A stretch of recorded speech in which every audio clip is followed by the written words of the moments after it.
In all of 5th edition, what's the one monster that you absolutely hate as a player? Anything that grapples. Well, I mean, clearly. It's funny, even spiders you like better than grappling. I would rather fight a spider, but here's the thing. Throw a spider at me that can grapple and I'm out. In real life, would you rather fight a big spider or something that can grapple? Would I rather be in the woods with a spider or a man? Is that what you're asking me? Sure. Choose the spider? Yeah. I choose the spider. Sure. I think all of the people that said bear, just let them go. Get best of luck to you. You'll be fine. Works for me. What's your least favorite one, Terry? Anything that can damage my weapons on my armor. Oh, Just that's from touching fair. it. All of the oozes. The Rust Corrosive, monsters, acid and damage. Yeah, I hate that That's shit. a pain in the dick. Yeah. No, my negative one, I don't like fighting beholders. I can't strategize around them. You throw beholders at us all the time. Yeah, but you guys don't strategize in the first place, so it's not an issue. Yeah, that's true. Only Dan gets his plans ruined, and that disappears after the first round, so... Yeah. But no, I don't like the fucking randomness of a beholder unless I'm running it. And even then, I'm in some amount of control of the beholder because I can choose who's getting targeted, right? When I roll the raise and hedge my bets and shit. But no, as a player, no fucking idea. Anything with fucking layer actions that changes the environment. Yeah. That just, it fucking annoys me. I think it's neat as a DM, but as a player, I just want to fucking kill this thing already. Yeah.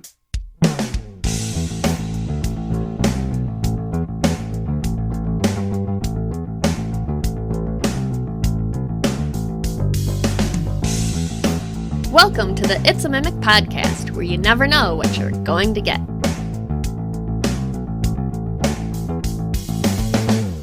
Welcome back to It's a Mimic, where you never know what you're going to get. Today we're continuing our discussion on monsters in Dungeons & Dragons 5th edition. I'm Adam, and with me today are Terry and Megan, and this episode is called Monster Traits for Homebrewing. Creature features for your fill-in villains. In this episode of the It's a Mimic podcast, this panel of Dungeon Masters is going to talk about 37 traits that you can steal from some monster stat blocks when you're homebrewing new creatures. Before we get into it, I want to ask, when you need a monster to last longer, do you give them higher AC, more hit points, or something else? It's the improved con. Is that what it is? Let's roll initiative on this. I don't know. I think I just did that. It's fine. Oh, no, well, but got knocked to a 3 anyways. 19. Oh, natural 20. Second with a 19, Terry. Let me see. I will just keep adding hit points until it feels right for the number of rounds. Yeah. Right? Adding the AC means that I'm relying on the randomness of dice. Mm-hmm. So if it's a CR whatever with this much maximum hit points and this much AC, I will hit the max hit points. And still, if it's not quite right and I'm like, I got 6 players, we'll boost it up another 10%. Right? Yeah, so, that's fair. So I fuck with that. And I also fuck with movement. Like, Yeah. movement will make it last longer if there's fucky movement. So Yeah, that's fair. Yeah, I do the hit points thing as well, but really it's more rounds. It's like if there are not enough rounds have gone by, I'll add the hit points. I got one guy in my team, it's just super quick with his he's a CFO, and he's like, this monster has 312 hit points, as though he's been counting them all the way through. Yeah. I'm like, hey, shut up. That's how many hit points it has. It dies when I say it dies, okay? And it has not died yet. I do a little bit of both. So if you have like a heavy hitter in your group that's doing all of the damage, then I will add AC to like make it more of a challenge for that one player. But then I will just add hit points if I just wanted to last a couple more rounds. But I do like the idea of playing with terrain to slow people down, right? It just depends on the party dynamic. If you have people that move around really quickly, fuck up the terrain. If you have people that hit heavy, add AC. If you have, yeah, I do that adaptation for offense as well. Like if I've got a player with 21 AC, then I will up the to hit, but I'll drop the damage dice by 1 level because I'm going to hit everybody more often, and that's going to fuck up a party pretty bad. I just want to hit that guy sometimes. Yeah. Right? So yeah, that's fair. All right, before we get any further into this discussion, let's head into a short info break. We've previously covered quite a bit in our discussion on monsters in 5th edition. For all those episodes and more, you can follow or subscribe on Spotify, Apple Podcasts, YouTube, and dozens of other podcast apps. If you'd like to support us, you can donate through the website, check out our store, or join our Patreon and get access to other episodes and series. If you'd like to pay for some ad space on It's a Mimic, or just send a shout out to a friend, please reach out to us through our email and website that are listed in the show notes below. Hey, this is Adam with a quick reminder to check out our Patreon if you haven't already. All patrons do get access to the Patreon-only Discord, but the real gem, of course, is the additional bonus episodes that you'll get. For Copper Wormling tier patrons, there are all of the campaign builder episodes, including all of tier 2 and tier 3 of play. And of course, we're launching into tier 4 pretty quickly. There's also 7 bonus episodes that Dan and I had recorded way back in the day that never got an official edit or release, and they're a part of this conversation as well. For Bronze Young patrons, there are not just the Legend Lore episodes that go into the backlog of 5th edition, but there are also some episodes about other tabletop role-playing games and the Legend Lore online series, which breaks down all of the D&D Beyond and online material for 5th edition that has been released by Wizards of the Coast. And then of course, you also get access to the campaign builder episodes. For Silver and Adult tier, you get access to all of that, but also bonus episodes that have been released as supplements to regular episodes or are just sidebar bonus rants. And the Homebrew series, where I sit down and talk about how I handle different aspects of 5th edition in unique and interesting ways at my own table. There's also the Gold Ancient tier, which gives you access to all of that stuff, as well as input on topics in some future episodes, as well as a quarterly special episode featuring at least one host dedicated to answering any specific questions that you have about D&D, so it's kind of like a personal mailbag. And then, of course, there's the Metallic Great Worm, which you guys hear all of the time, where there's a Zoom call with at least one host that's going to be recorded and released as a bonus episode every handful of months. So for those of you who haven't checked out the Patreon or you're not quite sure if it's for you, I hope this breakdown helps a little bit, and I look forward to chatting with you guys at the very least in the comments on the public forum. Anyway, let's get back to the episode. So we're talking about homebrewing. It's been a long ass time since we've talked about like just a homebrew episode, but homebrewing specifically for monsters. This was actually a request from one of the listeners to sit down and talk about, okay, what do I add to my homebrew monsters to make them interesting? And I'm like, there's a bunch of shit. It's right in the fucking books. They're all over the place. It's 1,000 pages. Yeah, but it's a lot to go through. So we've essentially compiled a list of all the shit to go through. And I just want to start off by saying the best and easiest way to homebrew is to reskin or reflavor an existing monster, because something out there probably has what you like, the skill set that you want, and you just need to add it to bipedal creature in the woods, or hey, it's a demon, but no, I'm going to give it to the fucking barber. Yeah. Right, and he's going to be a serial killer that can do other crazy magic shit. Like, I just watched Sweeney Todd. Did you? I did. Oh, yeah. The reason that popped in my head was I just watched a long ass interview with the Broadway cast of Sweeney Todd, and I'm like, fun. yeah, I didn't click on it on purpose. It was just like auto loaded on YouTube, and I'm just fucking charismatic assholes. Mm-hmm. Sorry for the derail. Yeah, sorry. Just charismatic assholes. So the most important 3 things to think about for homebrewing aspects to add to monsters are how many attacks are you making and how many targets are there for each attack, right? So controlling the action economy. For example, if you only have 1 attack per round, but it's like everything's area of effect, you're probably okay still, right? But if you're only hitting 1 target at a time, adding multi-attack will make sense. How likely are you to hit? I just mentioned before the break that I will fuck with that number a little bit so that I'm more likely or less likely to hit. Yeah. Depending on what I want the vibe to be. Like, if someone always hits, but they're only doing 1d4, that's death by 1,000 cuts. And it doesn't feel bad at first until you get to like half your hit points. This guy's still not dying and still stabbing you. So, and then how much damage are you likely to do per round? And that will determine, like, are you focusing on one person? Are you spreading it out among a lot of people? These are the main, like, combat decisions to make. Sometimes it's easier to just play with movement and targeting. Well, we talked, Terry, you are like the king of fuck with the environment. It'll make your combats better. Sure. Right. Like, add shit to the environment, or add like the joke at this point is fly, like take them up and drop them. Yeah, right? But it's difficult terrain, widening, making tunnels skinny, making them wide again, up and down. Every combat seems to be flat for some reason. Yeah, your 120 foot Eldritch Blast does not matter when we're in 20-foot long corridors over and over again. Yeah, half cover, full cover. Yeah, I give my Ancient Dragon a 3/4 cover because it was a spine of spine of ice within the center of his lair. So everywhere that he walked, he was always in 3/4 cover. You only could see his head moving around. Oh, that's cool. That's a Jaws moment. Yeah. So, well, we did the whole, like, we're doing a walking through the mountains and over, up, and around mountains right now, and we're doing a lot of weather. Every day is a different type of roll the weather dice, and that's been changing how the terrain works, how easy it is to hunt, how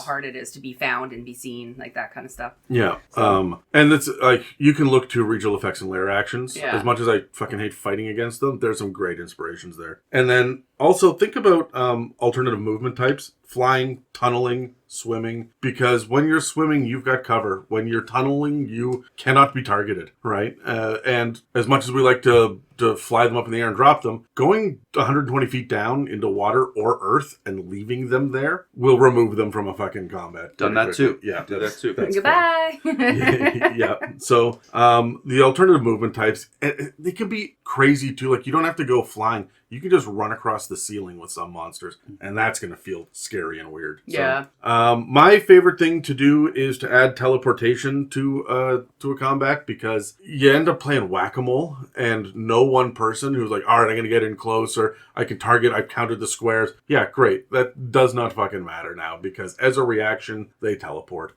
My favorite thing to do is to add it as part of my movement and not have it be an action. If you don't waste your action on a teleportation and you are able to just bamf out to be on the other side of the map and still hit things, that makes it way fucking scarier. Misty Step is a bonus action, isn't it? Yeah, that's a bonus action. Yeah. That kind of inspired me to do it in the first place, but I like to sometimes even add it onto my movement. You can move 30 feet and you can Misty Step 60, and all of that is part of your movement, so you essentially can go 90 feet, where you can't be targeted for like 60 feet of it, right? And then, of course, you can always add spellcasting. Yeah. There are so many spells. You just add this as an innate ability, or hopefully you keep it as a spell so that it can be counterspell, right? That's part of the game. Like, give them the opportunity to counterspell. That's one of the downfalls of the new design for 5th edition right now, is half of the monsters are they took all their spellcasting away and they made it spell-like abilities, so it can't be counterspelled anymore. Yeah. So what's the fucking point? Like, just because you called it Eldritch Bolt and it does the exact same fucking thing as Eldritch Blast, come on, counterspell should work, right? So I mean, don't counterspell Eldritch Blast, that's dumb. But my point remains. So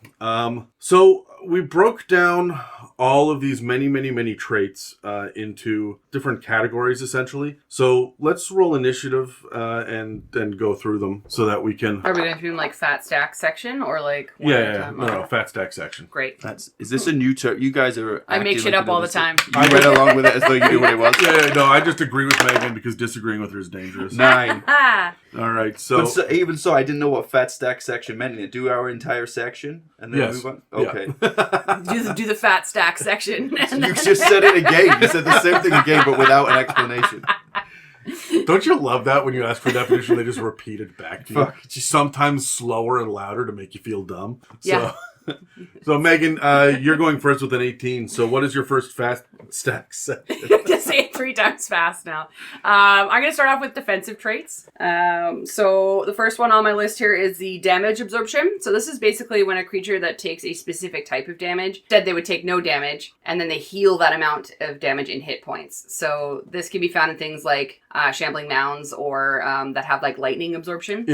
So in my mind, I feel like you could attach this to any type of creature if you wanted to, that is elementally like bound. So like, let's say we're playing in the planes of water or the planes of earth or what have you, and you're fighting things that are specifically bound to that space, they might have that absorption ability, right? This honestly reminds me more of like Final Fantasy. It happens in Final Fantasy all the time. Yeah, absolutely. Like, it's whatever you are good at, you absorb and you take as energy. So I feel like one of the golems does that too. Like, there are some creatures out there that have this, absolutely, The next one I have is evasion, which means that you can basically dodge out of the way of a certain area effects. Some of the examples they gave is like the Red Dragon's Fiery Breath or Fire Spell or Fireball Spell, like a ranged spell attack, you just move out of the way. So basically when you're subjected to the effect that allows you to make a dexterity save, it's that when you have to roll to take half damage or whatever, you basically decide, I don't take damage. This can be found as a trait of the assassin, but does require a certain level of dexterity to accomplish. So this is something you have to keep in mind, that this one you could add to something, but they have to be dexterous, like naturally dexterous. Sure. You can't just add this to like, I don't know, like a barbarian or something like that. I feel like I could add it to like a turtle that like just like pulls its head and legs so it takes no damage and then pops out again. Yeah, that makes sense. Yeah. Right, but there has to be a design of it, right? Yeah, so. I'd say even if I would almost even give this to like a knight or guard that has a shield, like one of those long like tower shields, right? Yeah. If they have one of those and they just have the dexterity to jump behind it, right? Especially if they're in that mode, so I think this is a good one to use if you're having like large scale scale battles and stuff like that. Just having a few of them that can dodge out of the way. This is great to counter players that rely on area of effects as well, because a lot of those area of effect spells are like half damage on a success, right? Yeah. So yeah, absolutely. The next one I have is Fey Ancestry, which I enjoy. I've had characters that have Fey Ancestry. It's just normal. This is actually a racial trait, and obviously mostly found in Drow and Elves, which is the most common. You have advantage basically on saving throws from being charmed, and magic can't put you to sleep. So pretty much every Fey has this. So this is like your centaurs, your satyrs, anything that comes from the Feywild will pretty much have this. I've built characters around this and then forget that my characters have it. Which is lovely for me because I love mind controlling people. Yeah. And I hate it when there's one motherfucker in the group that's like, yeah, not me. Sorry. But that's this is one you would add to your big bad evil guy, or like the mooks if you're a big bad evil guy, so that your bard can't charm them and do the whole like, I want to sleep with it. And you're like, okay. Cannot happen. What the fuck is a mook? A mook? A mook? You don't know? Okay. I've never heard mook. Oh, Really? fat stack. What is going on right now? A mook is just like a henchman. It's a thug. It's a goon. I've never heard that ever in my 36 years on this planet. A mook is from like Italian mobster like gangster movies, right? I'm going to hear it It's everywhere. like, I'll think hear it LA everywhere. Noir. Think LA Noir. Yeah, Like, yeah. I'll hear it everywhere now, I'm sure. But yeah. You're going to walk out of here and the first person, hey, you mook. You're like, what? Yeah, the fuck you call me?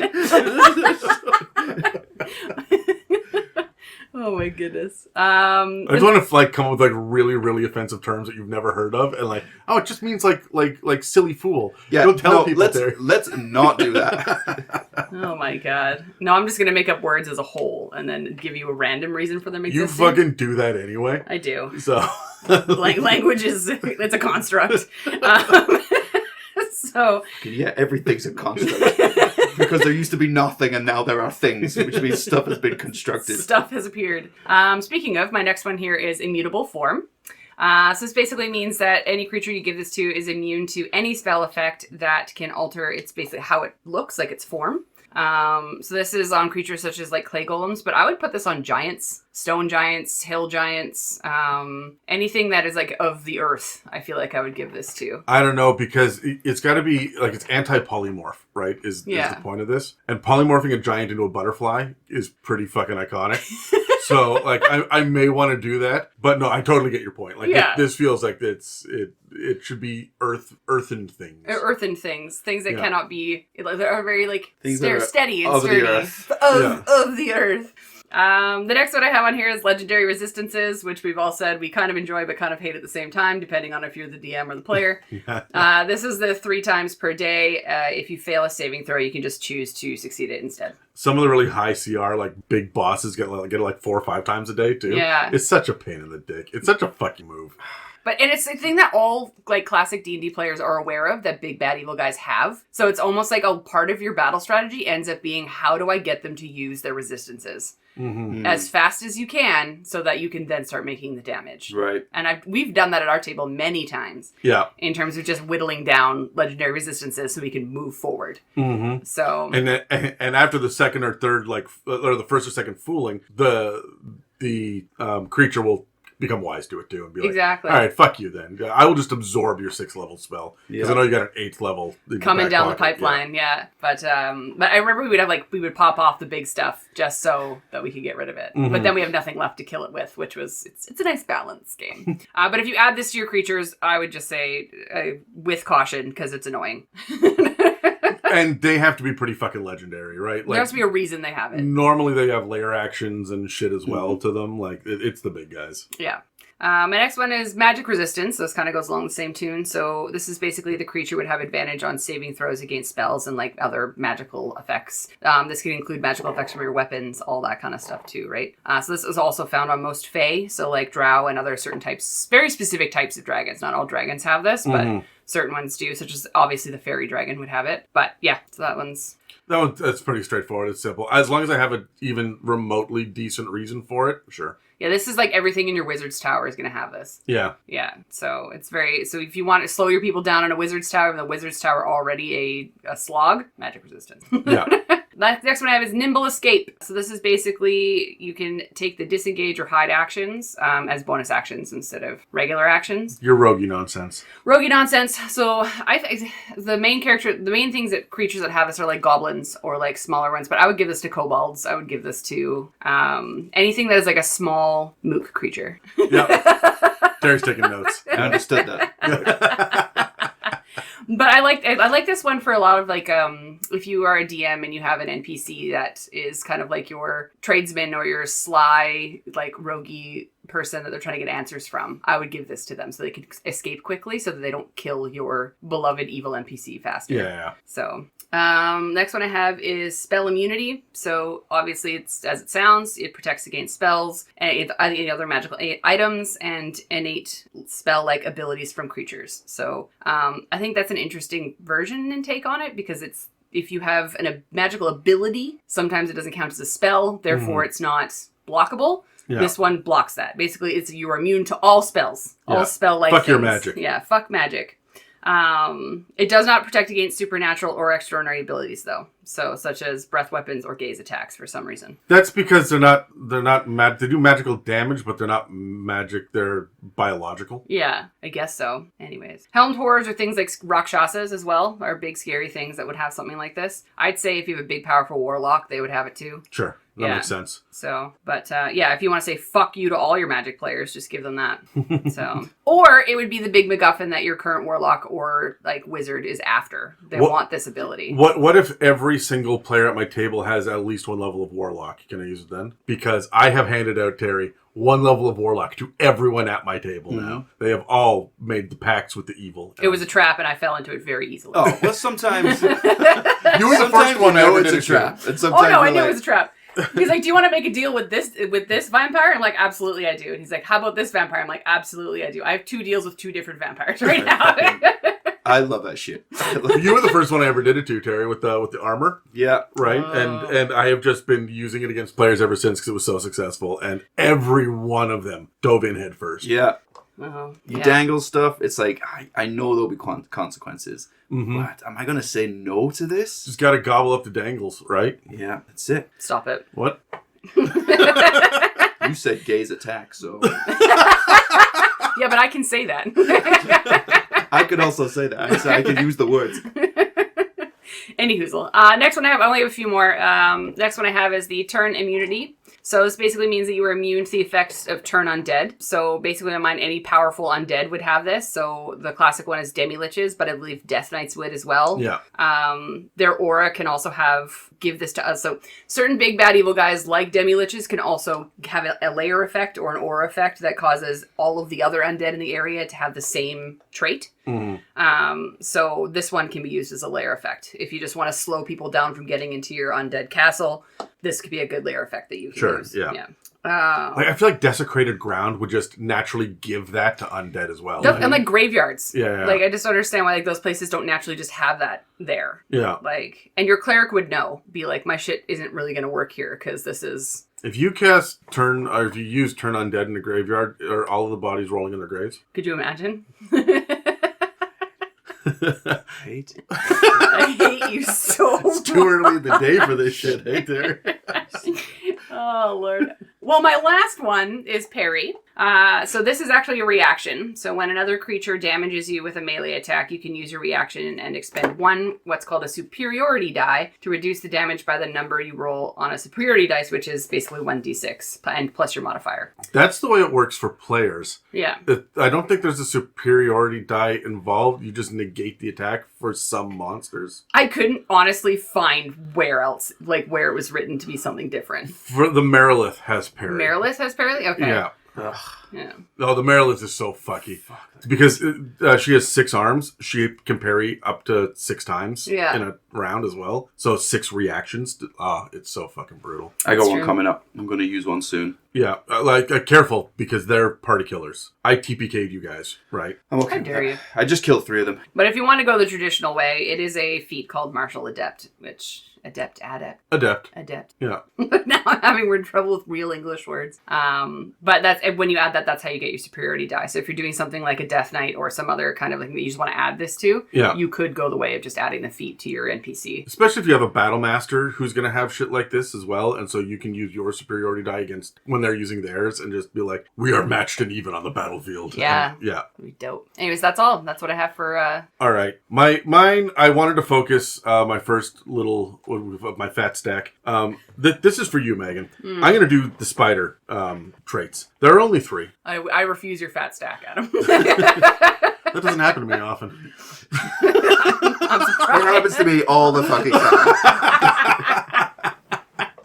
So the first one is spider climb. And you can find this on spiders, but also like vampires and other creatures too. Anybody that, is going to walk up walls or across ceilings or whatnot. Yeah. And the idea here is that the creature can climb difficult surfaces, including upside down on ceilings, without needing to make an ability check. It doesn't say anything actually about not moving at half speed. Mm-hmm. Right? So I run it as they can just walk up, like run as if there's no gravity. Yeah. But rules is written. There's nothing about that. They should still be moving at half speed because it is difficult terrain. Yeah. They just aren't making checks. So this is famously a trait for spiders, but the most seasoned DMs know that anything that is like insectile, sapphire dragons, vampires and their spawns, lizards, some plants and oozes, and creatures who live on ceilings like ropers and piercers, they all have this shit, right? Mm-hmm. So there's a surprising amount of spider climb in the bestiaries. The next one is web sense, and this is pretty specific to spiders and spider creatures, but you can also find it on like driders and ettercaps as well, right?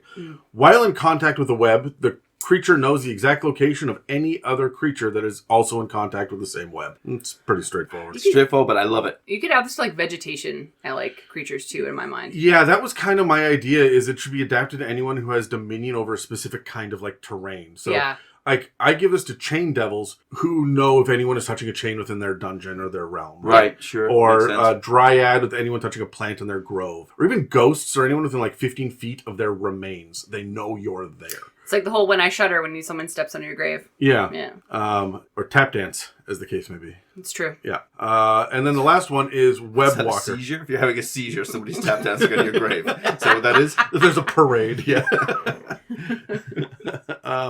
The last one is web walker. Again, it's spiders, but specifically like people with spider legs. So spiders, driders are a good example here. Yeah. The creature ignores movement restrictions caused by webbing, and much like web sense, I apply this to all kinds of creatures. The players are stuck in difficult terrain, but the monster isn't. Okay. And that can be absolutely game breaking, right? Yeah. To have the creature be able to move at least double the speed of the players. So that's fun. That's it for spiders. There's not a lot there, but they're all like, it's weird that we've got a clump of them. It makes sense. Yeah. And I'm glad we have them. I enjoy all of those traits. Yeah. Okay, I will cover breathing traits. There are 4 of them. The first trait I want to cover is amphibious. Okay.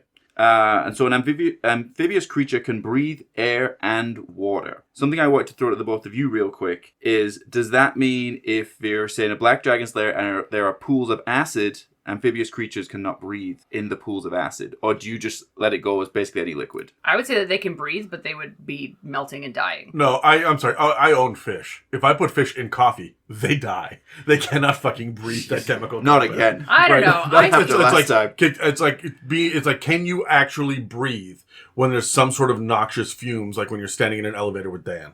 Right. Can you take a Great deep breath? reference. Yes. Okay, I see where you're going with this. Yeah, right. So there should be limitations. Like, yes, you can breathe air, but that doesn't mean you can breathe stinking cloud. Right? Sure. Well, you can breathe it, but it's going to hurt, and you're probably going to die. Okay. That is something I just think is overlooked sometimes, where it's kind of becomes any liquid. So Yeah. Next one is hold breath. Sorry, amphibious you would find on a creature such as a bullywug. Hold breath, you'd find this on a creature such as a hydra. Hold breath, the hydra, in this case, could hold its breath for up to 1 hour. Another creature might be a different amount of time, but essentially they can hold their breath for a certain period of time. The thing that drives me nuts is sea serpents have hold breath and not amphibious. Right? What the fuck is that about? What is that about? That's it. Did the Genasi have hold breath? The air Genasi can hold their breath indefinitely. Yeah, I thought so. Because I was thinking in my head the water Genasi, but... The water Genasi just can breathe water. Yeah, That's the difference. If they can hold their breath indefinitely, that means that they don't need to breathe. So why do they breathe? To speak, I guess. You need air to I pass guess they through have to expel air to Yeah. speak. All right, sure, fine. Man, that was quick, Adam. Okay.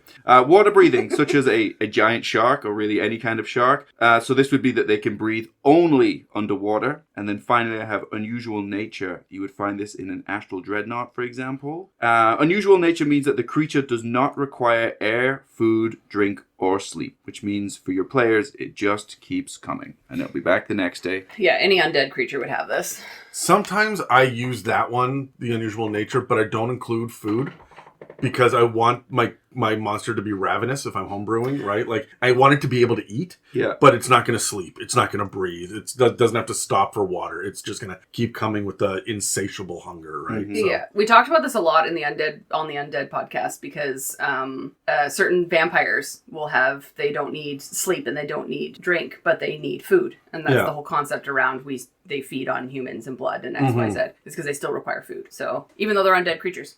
Well, they don't need to drink? Nope, it's weird. Because technically their drinking is their food. It's their sustenance. And I'm going to argue if they don't need to sleep. They always go back to their coffins to slumber. Right? Right? Like, so get out of here. Yeah, that's weird. Yeah. They nap.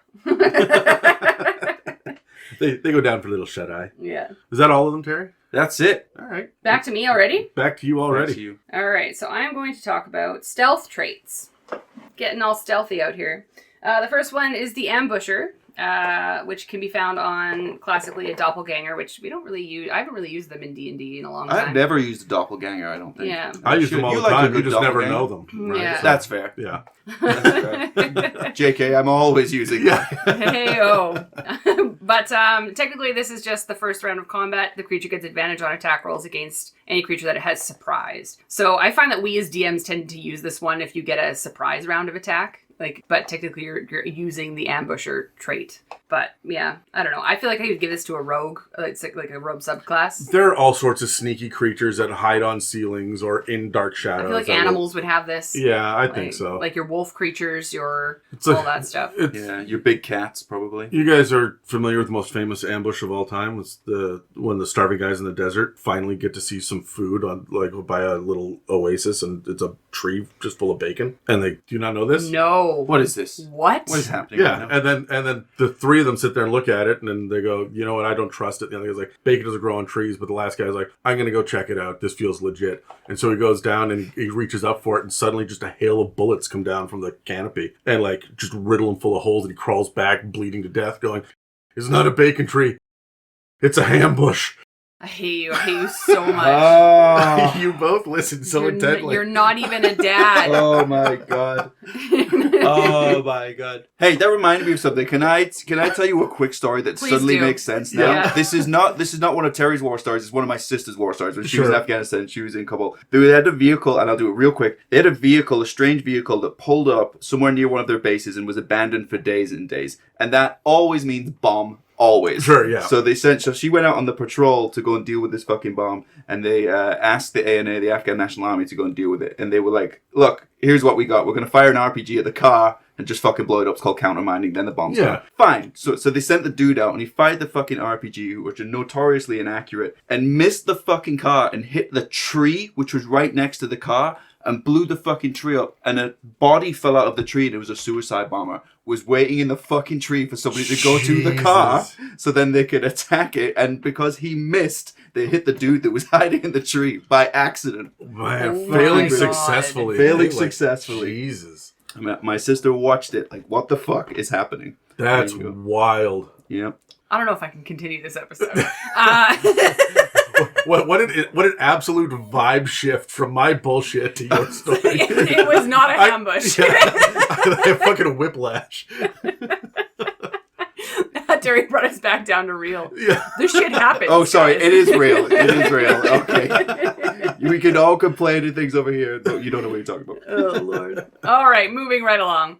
The next one is false appearance. This is classically a mimic, so yay us. Yay us. All this really means is that a creature remains motionless. It is indistinguishable from mundane objects. So, blessings again. This is our classic mimic. We have a whole episode based on mimics and fun ways to use all the different kinds of mimics that exist. So please go check out that episode if you want some inspiration there. But I would also just give this to creatures that again are of the earth in my mind, or of a terrain. A lot of like camouflage shit, right? Just camouflage in general is what this reads to me, because it is just that it looks like a mundane object. So if you are a rock golem, it would have false appearance. It would look like a rock. Yeah, I would do this for like even like dryads and shit in and among foliage. Like you may not be able to pick them out, or like blights. Right? Yeah, absolutely. Last one is invisibility. This is very classic. You're invisible.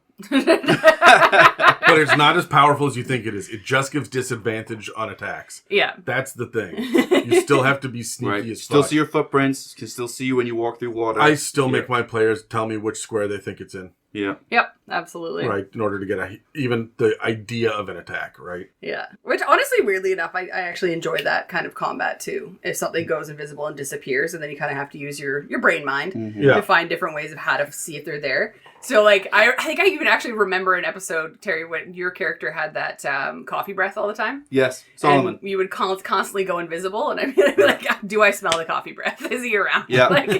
That's right. I distinctly remember you looking across the table going, yes!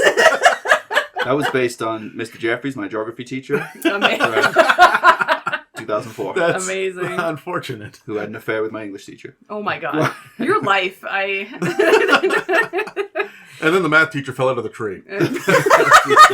It was a ambush. All right. The last one I have in this section is the tree stride. I actually like this one. This is basically travel by tree. A creature has the ability to step into a tree that is within 10 feet of them, and then they can reappear at a different tree that is 60 feet away. The trees do have to be larger or bigger, so you can't just jump into a twig. Sure. 60 feet away. Yeah. That would be so fucking convenient. Imagine how quick you get downtown if you could just walk through the trees that are up to 60 feet apart. You get there pretty quick. Yeah. But in Vancouver, yes, not in Regina. Yeah, No, it's very fair. terrain specific. Yeah. But I do enjoy it because it is double the distance of a Misty Step. There is a monster, and I cannot remember which one it is. One of the undead that has corpse stride that does the same thing between corpses. Yeah. And there's no reason why you couldn't have like a reflection that does it between mirrors, or some sort of shadow creature that does it between deep shadow, or like you can pick other objects or areas to be able to teleport. Corpse stride is disgusting. That is disgusting.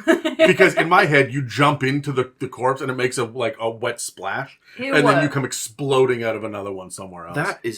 That's so fucking vile. gross. Absolutely vile. Oh, again, your mouth. Is that... That's it. Yeah, that's all the ones for stealthy bits? That is, yeah. All right, let's focus for a minute on, I guess, regeneration and healing. There's not a whole lot besides just like, hey, you have the ability to heal people. So I only have 3 here, but they're all pretty fucking iconic. And the first one is regeneration. This is something you see on trolls and vampires. And the creature gets a number of hit points at the start of its turn. If the creature meets a specific condition, this trait doesn't function at the start of the creature's next turn. And the creature only dies if it starts its turn with 0 hit points and does not regenerate. So for a troll who's CR5, it regains 10 hit points at the beginning of each turn. And the only way to negate it is by having the troll famously receive fire or acid damage since its last turn. For a vampire, it regains 20 hit points because it's CR13, as long as it has 1 hit point and it isn't in sunlight or running water. If it takes damage from holy water or radiant damage, then it can't regenerate. So it's important to understand how much damage the party is likely to do in each round, and that regenerated hit point amount seems to be between 1/3 and 1/5 of the amount of damage. Yeah. Because if they're only doing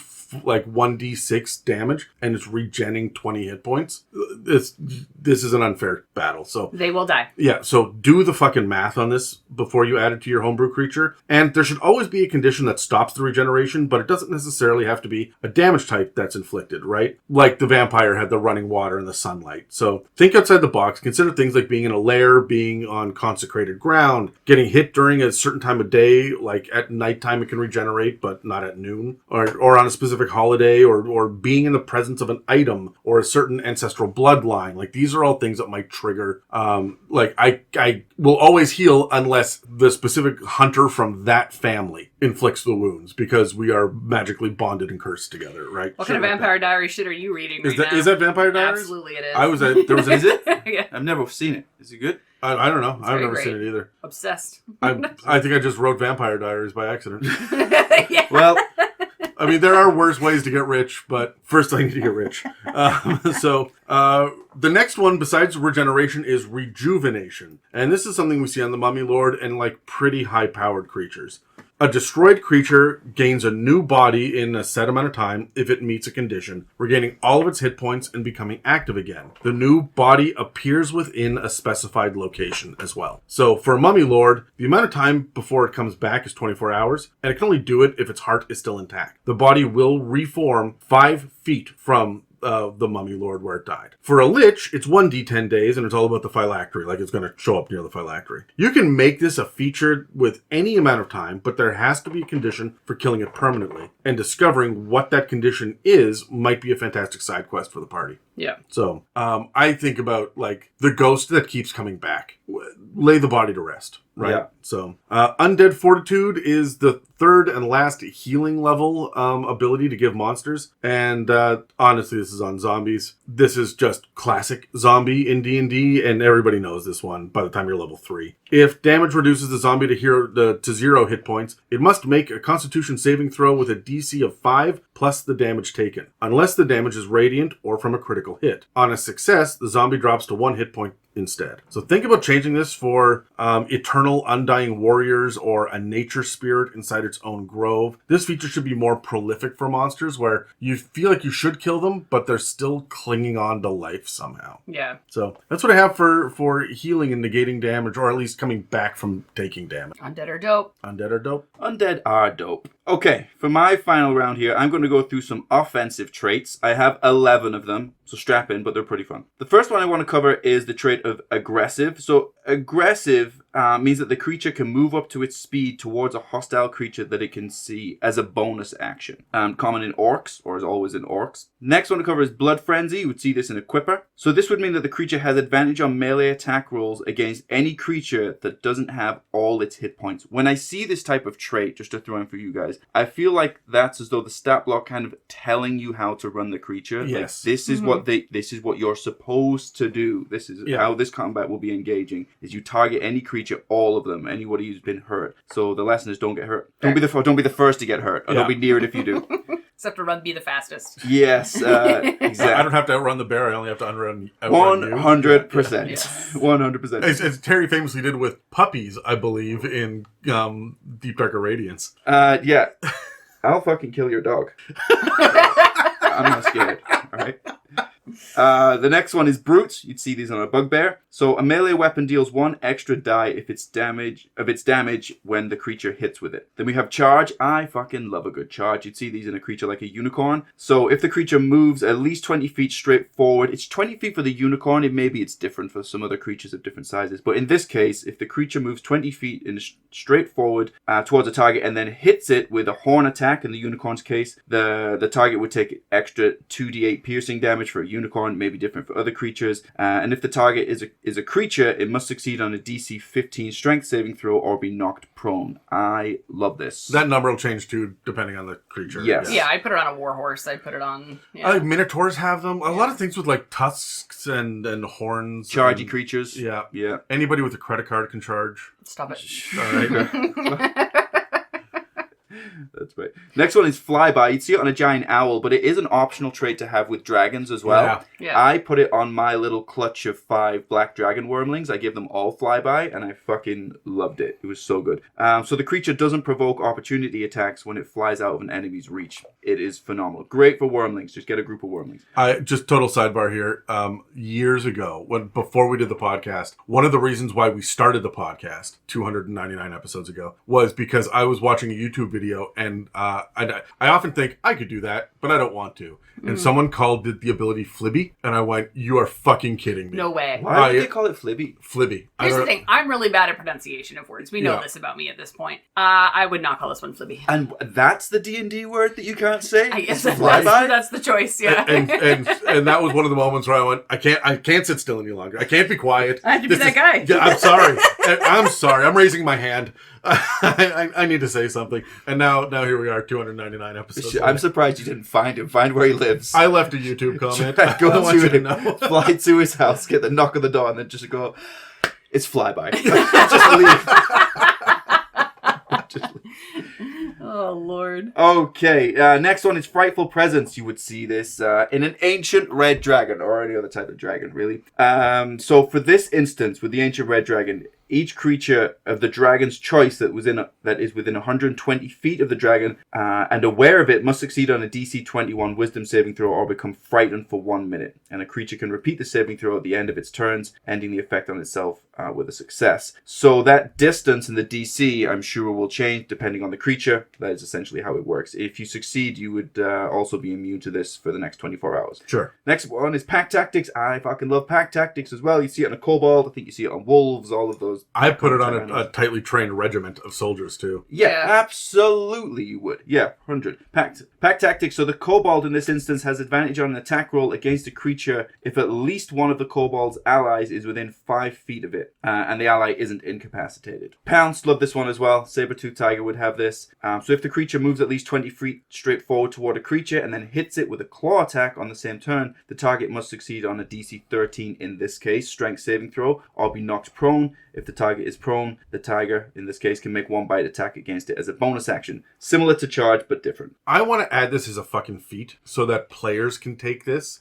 to encourage jumping and knocking people prone and strategizing. Double-legging them. Yeah. Rampage. Gnolls have Rampage. So when a creature reduces a creature to 0 hit points with a melee attack on its turn, the creature can take a bonus action to move up to half its speed and make a bite attack. I love this as well, because if you end up on the back foot, you're fucked. I just want to remind everybody listening that out of 4th edition, we had the phrase bloodied, and it was a condition that if a creature got to 50% hit points or below, they would suddenly become bloodied, and that would actually kick off a lot of stuff like rampage and like reckless attacks, like, oh, we see you're weakening, we will fuck you up harder now. And so you would give it like the brute thing where now they can do more damage, or you can move towards them, or you get an extra attack, something like that. So right, love it. Okay, I have 2 more. Next one is Reckless. I'm going to say the name of a creature that we say different in our countries differently. All right. Throw down. An example of a creature that would use Reckless would be a Minotaur. Ew. Well, he was King Minos. No. Yeah, I'm with you though.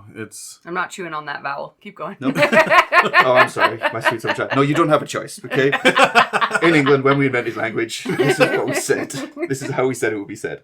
Okay, at the start of its turn, the Minotaur can gain... Oh, I just get a bit acid reflex. I would have said that. Like to be fair though, every time that I watch a Greek epic like Gladiator or Clash of Titans, they're all using British accents anyway. So like, no, right? That just means old thing. Yeah, right. If they're British, that means old thing and or bad guy. Yeah.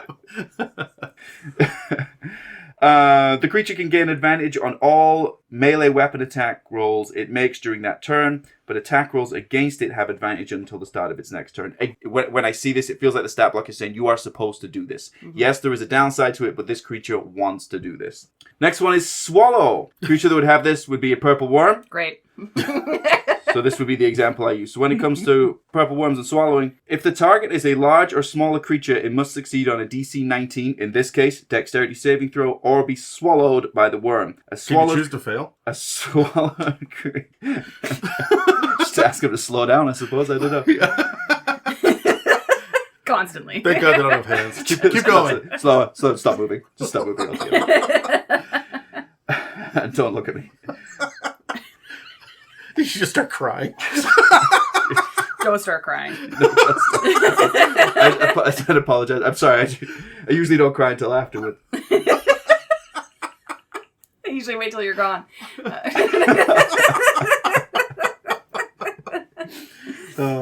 A swallowed creature is blinded and restrained. It has total cover against attacks and other effects from outside of the creature that swallowed it, and it will take, in this case with a purple worm, 6d6 acid damage at the start of each of the worm's turns. If the worm in this case takes 30 damage or more on a single turn from a creature inside it, Yeah, I know. I know. The worm must succeed on a DC 21 Constitution saving throw at the end of that turn, or regurgitate all swallowed creatures, which fall prone in the space within 10 feet of the worm. If the worm dies in this instance, a swallowed creature is no longer restrained by it and can escape from the corpse by using 20 feet of movement, exiting prone. It just crawls out of it when it's no longer restrained. We did all right there. We got there were a lot of trigger words that I did bit my tongue on. I've never seen Terry join in as much as in that one. Terry tends to do that only when it's me and Dan. Yeah. And only because we don't shut the fuck up until Terry joins. There's people, I'm not even close to the worst person that comes on this podcast. I don't even know if I'm top 5, to be honest. Terry, you're not top 12. Yeah, I know.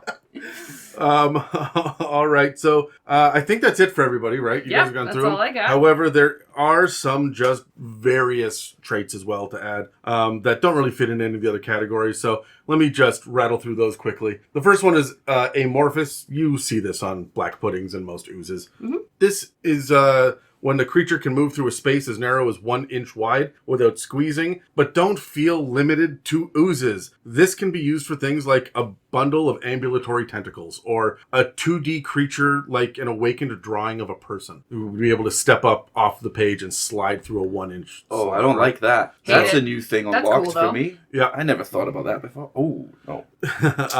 The next one is Devil's Sight. Right. Imps have this. Not many things have this, but some warlocks end up with a version of it where you have a magical darkness that doesn't impede a creature's dark vision.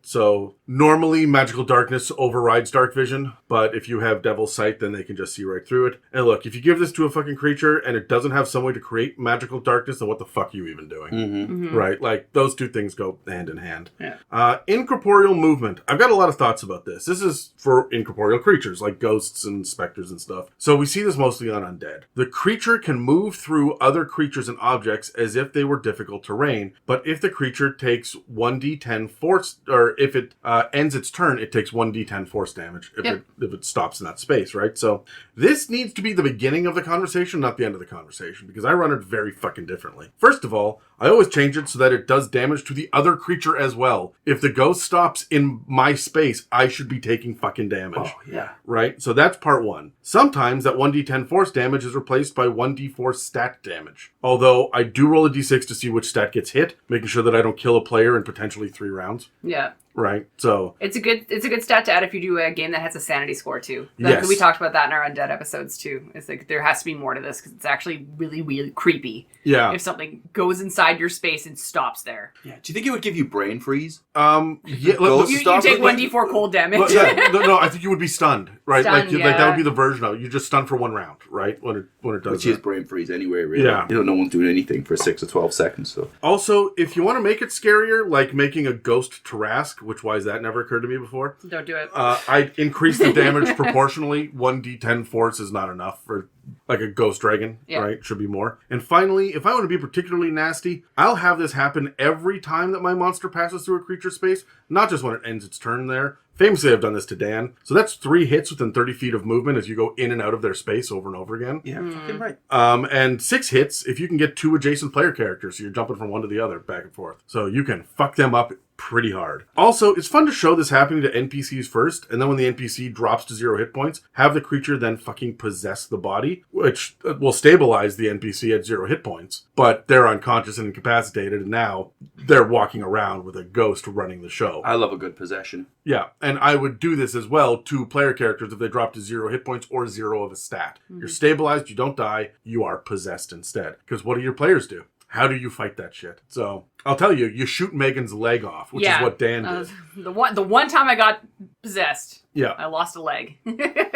So my next one is Keen Senses. We normally see this on Direwolf. And this is when a creature has advantage on perception checks that rely usually on hearing or smell. There's no reason why you can't hand this out to creatures with other powerful senses. Like, for example, give this to beholders for perception checks based on sight. Makes fucking sense. Sure, yeah. If you think that that's all the senses that might be applicable here because feeling and taste are weird, check out episode 190 where we get into the basic senses and how to use them. Or go check out episode 197 where we talk about all of the other senses that people have, like temperature and balance, and there are other options here. So Yeah. I do want to give a shout out really quickly to Mimicry, which famously Kenku have, but it's also very, very fucking effective in my games. Megan's giving me a glare right now. The creature can mimic any sound it has heard, including voices. A creature that hears the sound can tell that they are imitations with a successful insight check, which you guys never run. Just to go back at you, I'm going to start calling it Mimicry. I'd be more upset if it was Mimi Cry. Mimicry. This needs to be way more... That's what I said post-sex. Now Mimi cry. Only after being swallowed. No, but when it's done, there's a spit mechanic afterwards as you come Oh out. my god. So, Keep going. anyways, for Mimicry, we need to put this on more creatures that lure their prey away from safety. Yes. Right? And I do this all the time. When you hear a disembodied voice going, hello, in the darkness, my players just have PTSD at this point because it happens all the fucking time. So I'd rather let the child die at this point, I think. Sorry. I famously add this to Lost and Lonely Sorrowsworn. Yeah, I did it to the Sorrowsworn when I did my little run campaign. Yeah. Shape Changer's another famous one. And I'm going to read it right from the werewolf stat block directly because it's very specific. The werewolf can use its action to polymorph into a wolf-humanoid hybrid or into a wolf or back into its true form, which is humanoid. Its statistics, other than its AC, are the same in each form. Any equipment it's wearing or carrying is not transformed. It reverts to its true form if it dies. So it uses an action and it chooses to do this. Doesn't feel like werewolves to me, but that's how it runs in D&D. Yeah. Sometimes a creature can only turn into one other form. Sometimes they can turn into lots of forms, like vampires can be bats and wolves and snakes and all sorts of shit. But there's always a limitation of some sort. The most broad of which is like it can find a limitation based on creature type, right? Any humanoid of a certain size, right? Sometimes the stats change. Sometimes they don't. Sometimes the things they're wearing transform with them. Sometimes they don't. You need to make these decisions while you're homebrewing before the game starts, right? If they're holding an item that the players want when they polymorph, what happens to that item? Yeah. So, and finally, this is pretty close to the metallic dragon ability. They all have the ability to change shape, and it's an option to add it to any dragon, according to Fizzbands. So, the biggest difference that I can find is that dragons have change shape listed as an action, whereas shape changers listed as a trait that can be used as an action. I don't know why they fucking had this weird distinction, but I wonder if these are going to be combined in the new monster manual so that, like... Doesn't the dragon get the action back? I thought I read that recently and I'd never noticed it before. I swear it says as an action, but you get the action back or something. I don't even know. Like, it could be. That. I think it's a weird distinction, and I think that they add it because it's not a trait of all dragons. It's an action you get as you get older. Like, because only the top two age ranges get it. Like, yeah. So, I don't know. It was a weird fucking distinction, but I did look into it and couldn't find... Like, it's generally the same thing. So, grab your inspiration wherever you want when you're homebrewing. Yeah. I do want to point out, speaking of gargantuan creatures, Krakens. They are siege monsters, and a lot of gargantuan creatures are. So the creature will just deal double damage to objects and structures. So these tend to be massive creatures with incredible strength, and I would think carefully about what collapsing buildings, sinking ships, underground cave-ins, that kind of shit are going to do to your party. As simple as this seems, you tend to not include it unless that's the point of the encounter, but you can expect some serious TPK potential as you bury, crush, and separate the party members. So use fucking caution. I always treat this as a CR jump of 4 because I know it's going to fuck up my player characters pretty quick. So I tend not to. Like, Megan, how often do I destroy the environment around you? Not often. No, because the handful of times I have, it has ended very poorly for the party. Correct. And the last thing that I want to point out is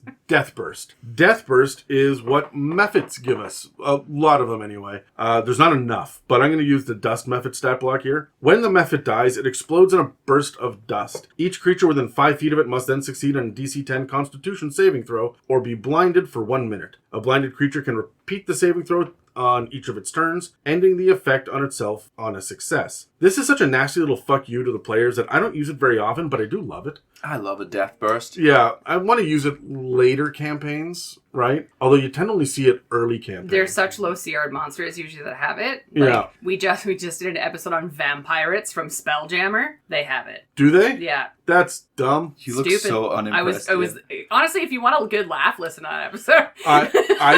I sat down when I was prepping that episode. I was like, are we going to put our fucking time and effort into this? Oh, it's a good episode. Yeah, and I went, they're either going to be so fucking unimpressed or they're going to absolutely goddamn love it. Like, it's one or the other. Because pirates are sexy, vampires are sexy, vampires are fucking clowns. What are we doing? So, anyway. It was a good episode. The last point I want to make about Death Burst is that you kind of need three things. You need a radius, you need a save, and you need an outcome. And whether that's a condition effect or damage or whatever you want to do with it, make sure to describe it in careful detail when this body explodes. And sometimes it's just a dust buffet and poof, it's dust, right? Or magma will poof, it's just fiery rock. I think, is it Baylor or Pit Fiend? Something like that's got it. Yeah, but that's fire damage. Like, it's very scary. And a lot of fire damage as well. So before we go any further, let's jump into our last info break. If you've been inspired by the conversation in this episode, please feel free to reach out and share your creativity and ideas with us and the rest of the community. You can reach us on Facebook and Instagram or on our subreddit r/itsAmimic. Also, if you're feeling particularly generous, please follow and subscribe and leave us positive reviews, likes, and comments. Engagements like that help us pop up on search engines and keep this show running.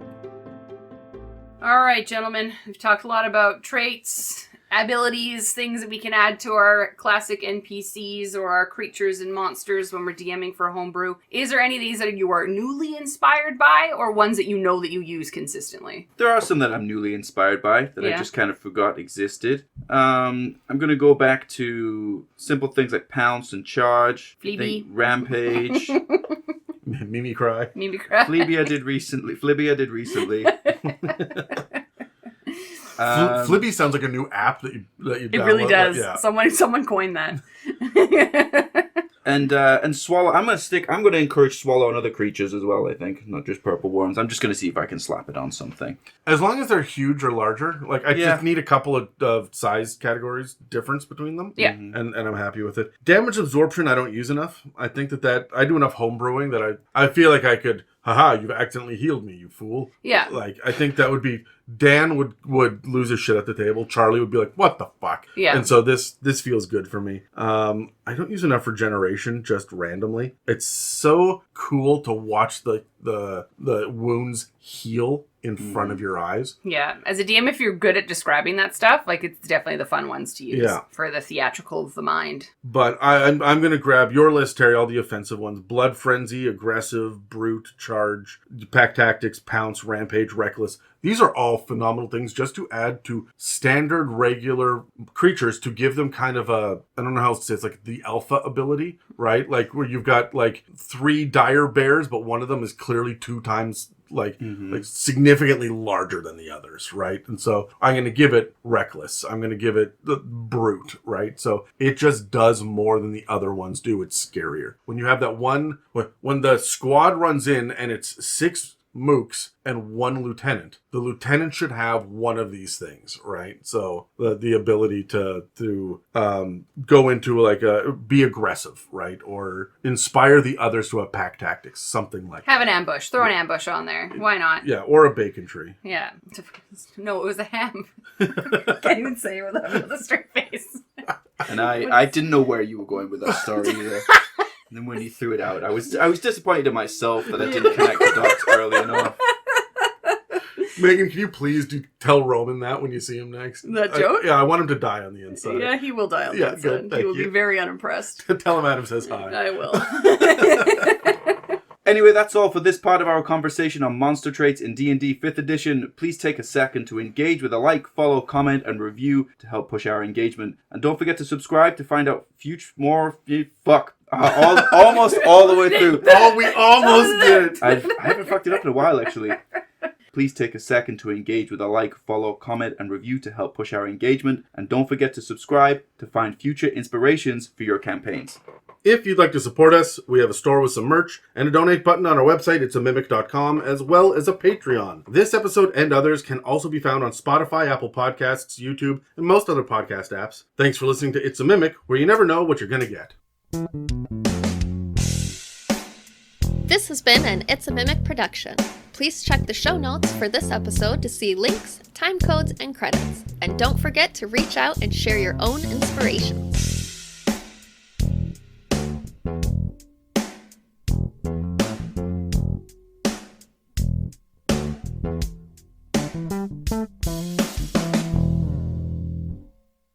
So, we have a little announcement for everyone. We are taking a break from the main podcast format for a few months, while we focus on saying goodbye to 5th edition and transitioning into 1D&D or 5.5 or 5.24, whatever the fuck they're going to call it. This is an opportunity for us to make some changes for our processes that we're working through and the format itself at It's a Mimic. Frankly, this started as a 4-person production team, and for the last 2 years, it's largely rested on my shoulders to take on a bunch of different jobs that I was completely unprepared to take on, and as a result, this podcast has become so unwieldy for me that my own life and mental health have been negatively impacted in a bunch of different small ways, but I need to get control of it again. I do want to take this opportunity to thank Megan and Tyler specifically for stepping up to help with the organization and admin behind the scenes, as well as all the editors and anyone who has busted ass on art, web design, and updates, music, brainstorming, and of course every single host that has appeared on our various series, from OGs like Terry and Dan, through to our original backup hosts of Megan, Brad, and Dave, into the COVID editions, Pepperina, Kyle, James, Jeff, and Tyler, and our guest stars of Grady, Nick, Travis, and Jed,